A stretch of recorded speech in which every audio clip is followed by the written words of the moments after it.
Hi, my name's Craig McLean. I'm a chiropractor from Putriey in London, that's the UK, and I have a special interest in skiing and ski fitness and injury prevention. I've put together some great programs here for you today based on flexibility and strength training. I'm the personal chiropractor to ex-Olympians Graham Bell and Konrad Bartelski, and also currently look after Warren Smith from the Volkl International Freeride team. So I can't wait to get started. I'm a freeride or backcountry skier myself, and I understand the demands that skiing places on your body, and I can't wait to share with you some of my ideas. Now, before we start this program, it's important that we make sure that your body's ready to do all of these movements. It's important you pop down to your GP or your medical doctor, have yourself assessed, have your heart checked out, all the other bits and pieces, and make sure that you're able to do an exercise program like this. Secondly, get to your chiropractor. Make sure that your flexibility of your spine and your knees and your hips and your ankles aren't severely affected enough to sort of do damage when you're doing these exercises. Once you get the all clear, let's get started, okay? Now, the first thing we're going to do is we're going to start the stretching program. Now, the stretching program requires you to do a 10-15 minute warm-up before you do any of these exercises. Now, you can do anything. You can do a nice fast walk around the block, a power walk. You can also, if you're in the gym doing these exercises, you can use the cross trainer, you can use the treadmill, you can use the exercise bike, but just make sure you get your heart rate up nice and high and get the blood circulating through the muscles that we're about to stretch. Now, the first exercise we're going to do is an active hamstring stretch, and for that I need a set of ski poles just to balance myself to make sure I don't fall over. You don't need ski poles, but it actually helps just with the balance, okay? So literally just start swinging your leg back and forth, okay? Nice and gently, just feel a little bit of a stretch through your hamstring. That's the muscle that's just behind your thigh. Do about 10 repetitions on one side, and then start the other side. Just nice and easy to begin with. You should feel a light pull down the back of your leg, but it shouldn't be painful. If it's painful, just stop. On the second round of 10, it's important that you really give a little bit of momentum. Give it a nice kick all the way through, get it up there nice and high. And then repeat on the other side. And there you go. The next exercise involves hip flexibility and hip rotation. Gently lift one leg up, bring it across your body, up as far as you can, then open it up wide and then down again. As you can see, just slowly beginning the exercise just to give yourself an idea as to how much flexibility you have in your hip. And then as you get going, give it a little bit more speed.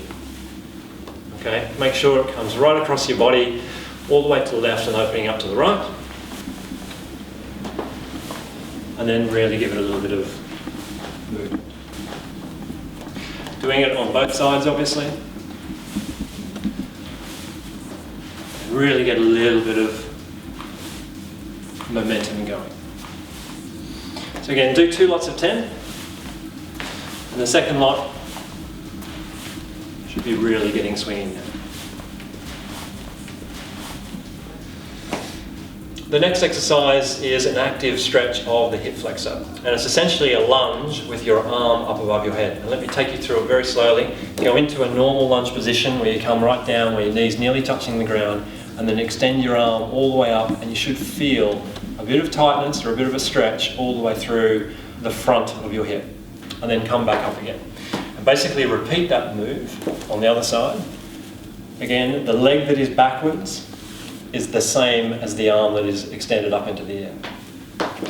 And the idea is to actually repeat it reasonably quickly. Doing 10 repetitions either side. And you can do 3 sets of these exercises. You get the picture. The next exercise is just a generic quadriceps stretch. You've probably done this 1,000 times. Holding onto your ankle, feeling a good long stretch into the front of your thigh muscle. Now, this is more of a static stretch. As you can see, I'm just holding it here for 30 seconds at a time. And just allow yourself to breathe and relax as this stretches away. Obviously, repeat that on the other side. And try and make sure that you're as straight as you possibly can be through your hip. A common mistake is when the hip is flexed during this exercise and you really don't get the same stretch in the front of the leg. Again, hold it for 30 seconds. Now this exercise requires you to lie on the ground, so just grab yourself a yoga mat and get yourself lying down on your back in the supine position. And this is a stretch for your lower back, okay? It's going to involve some rotation of your lumbar spine, and it's a great way just to improve the flexibility of your lower back. Okay, it's going to be a nice passive stretch to start with. So literally both knees, arms out to the side, and allow both knees just to stretch all the way over this way. Hold that for 30 seconds, and then repeat that on the other side. If, like me, it's reasonably easy to do that with two knees, straighten one of your legs out and literally cross your knee and your foot over the top of the other leg and grab onto that knee and really stretch it down to the ground while trying to keep this other arm out. You can look the other direction just to get that full rotation going through the whole spine. Straighten that one out.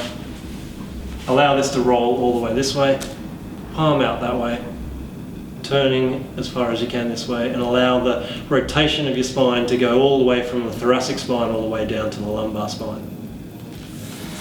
Now, to do it more actively, to really dynamically involve the muscles that you need as well, especially for skiing, you can literally just roll it from side to side and do like 30 repetitions of the movement that we were doing in the passive stretch, but in much more of an active way. Really warms things up and gets things nice and flexible. Very good. Now the next exercise is a stretch of the piriformis muscle. That's a muscle found deep within the gluteal region. And let me just show you the first way to do it. I want you to be doing it, again, lying on your back. Lie all the way back down. Bend both of your knees up, feet flat on the ground, and cross one leg so that the ankle is sitting on top of the other knee. Then literally just reach in through the hole that is made there and grab onto the knee that is bent and drag it all the way up towards your chest. Now I can already feel a stretch deep within the leg that is on top of the opposite knee in that left piriformis or gluteal region. Let me just show you that to you again on the other side. Crossing the ankle onto the opposite knee, reaching through to grab a hold of the knee and bringing that towards your chest. And as you can see, pulling it, doesn't have to go very far, but far enough to feel the stretch in that right, this time the right piriformis or gluteal muscle. Now there's a variation on that which is a lot more advanced, and be careful if you have a knee problem or any history of knee trauma. And it's a bit of a tricky one to get into. Start on all fours and literally one knee all the way forward and the other knee all the way back. Okay? Then grab this foot and twist it around underneath you there so that you're then able to come down on top of the other knee. And that's a really nice stretch into that left, the knee that is in front, the left piriformis muscle. Hold that for 30 seconds, but if you're comfortable, hold it for 5 minutes. It's my favourite stretch of everything that I've done today. And again, just to show you, in case you're a bit confused as to how to do it on the opposite side, give you another angle. Start in this position here. Bring the front knee as far forward as you can. Take the back knee back. Twist this foot forward around there. And then come down onto it. As you can see, I can get down reasonably low because of the flexibility of my hips. Some of you might find that you're sort of stuck in a position a little higher up like this and sort of stuck like that. However, just persist with a little bit. It may take some time, but you might be able to get yourself a little bit lower down, a little bit further stretched out. Right. The calf stretch, another essential exercise in the ski program. You basically want to be getting a nice deep stretch into the calf muscle right here. Very simple, pushing the wall down. Keep the back heel all the way back planted against the ground. Bring the bent knee forward like this. You're not putting really any pressure on this leg at all. It's just there to support your balance. And what do? You just move those hips forward. Try and push that wall down. You can see that there's a tendency for the heel to want to lift. Don't let it lift. Just keep it nice and pressured against the ground, and you'll feel a nice big stretch through the calf. Now, as a variation to that, that's stretching the gastrocnemius muscle.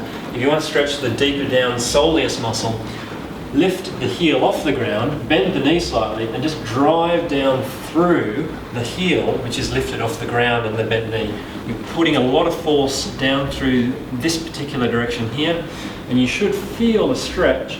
Oh, that's good. All the way down this particular part of the muscle here, as opposed to the first one doing more of a calf stretch. Okay, so that concludes our stretching program.